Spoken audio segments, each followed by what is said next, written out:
Os alemães que vieram da Alemanha, os imigrantes aqueles que vieram, aquilo tudo era uma gente lá na Alemanha, que nem nós temos aqui os sem terra, eram os pobres. Então vieram aventurar no Brasil. Eles não tinham nada que ver com o Hitler, com guerra lá, porque eles eram naturalizados brasileiros, eles eram filhos do Brasil. Então eles achavam que aquele tudo era contra. Então teve muita maldade, coisas assim, com os alemães.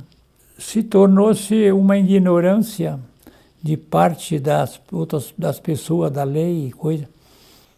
Era uma história complicada. Eu era guri, aí de uns 8 anos, né? E aí nessa época eu assisti isso aí.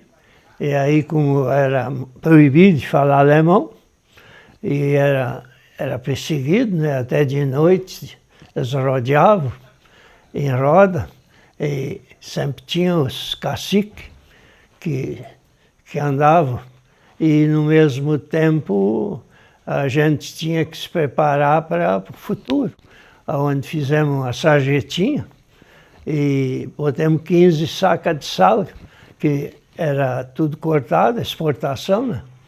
E aí esse sal a gente ia tirando os poucos conforme a gente precisava. Então era 100 gramas de sal, não existia. Era uma coisa muito complicada. Trancaram a exportação e tudo. Então a gente tudo tinha que estar preparado para enfrentar.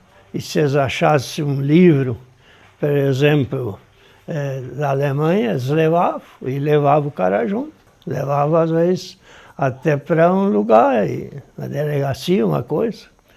Como o pai sempre contava a história que pegava lá na zona dele, na linha Catarina, né? E ia para Montenegro, e o tocado pela frente, assim.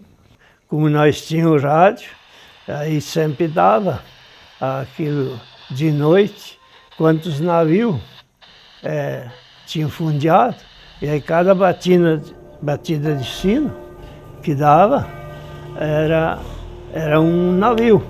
Aí um dia, eles escutando, e sempre 1, 2, 3, nunca me esqueci, chegou aí a 123 navios, foram fundeados pela Guerra Mundial, né?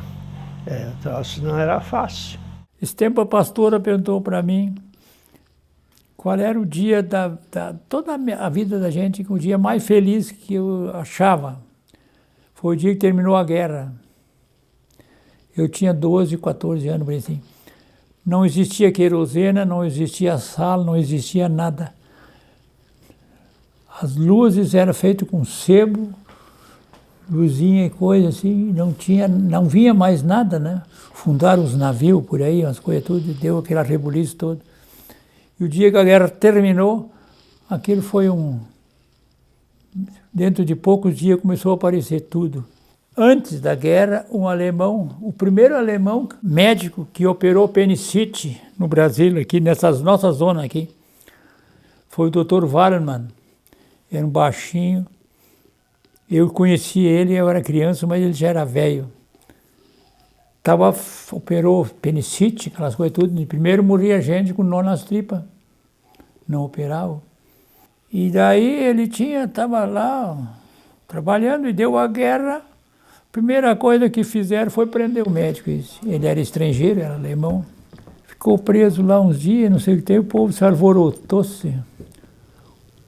A população foram lá, fizeram largarem ele. E aí deixaram ele livre, largaram. Assim me contavam isso, né, porque eu era criança. Coitado do médico que estava apurando gente aí, né, veio dar apoio para o homem, porque não tinha nada que ver. Que mal ele ia fazer contra o Brasil por causa da Alemanha? Porque eu acho o seguinte, hoje, meus descendentes todos vieram de lá. Mas eu não me considero alemão, me considero brasileiro. Nasci aqui, porque o Brasil não ter ninguém brasileiro. O único brasileiro que tem aqui no Brasil é o índio. O resto veio tudo de fora.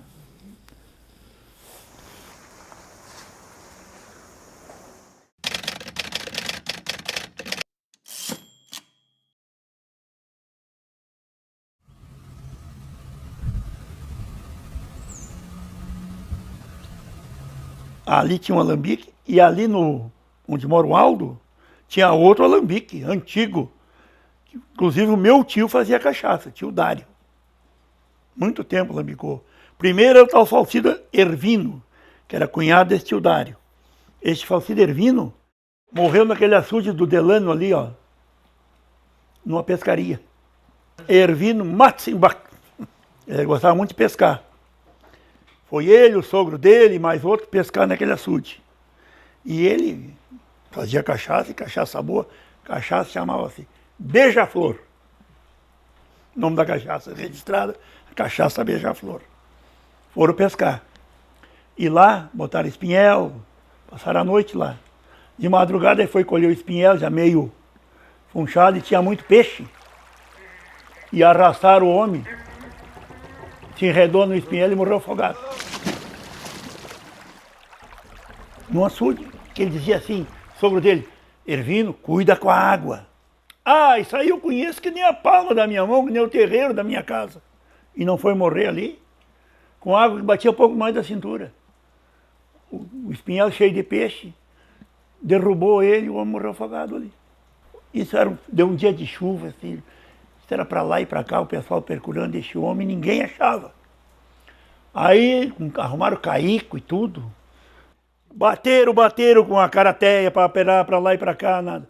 Aí tinha o maior amigo dele aqui do Barreto, Alfredo Frank. Foram lá buscar o tal Alfredo Frank, chegou. E o Alfredo Frank pulou no caico e começou a chamar pelo nome dele. Onde está meu amigo Ervino, fulano de tal, na segunda ou terceira caratela, onde é que os outros tinham batado. Levantou ele pela roupa com um espinhal de peixe junto. Inclusive o meu pai estava ajudando a percurar. Não tinha jeito, não achava. Pensava que era num lugar, era um outro muito diferente. Ali terminou a história do seu Ervino Lambiqueiro.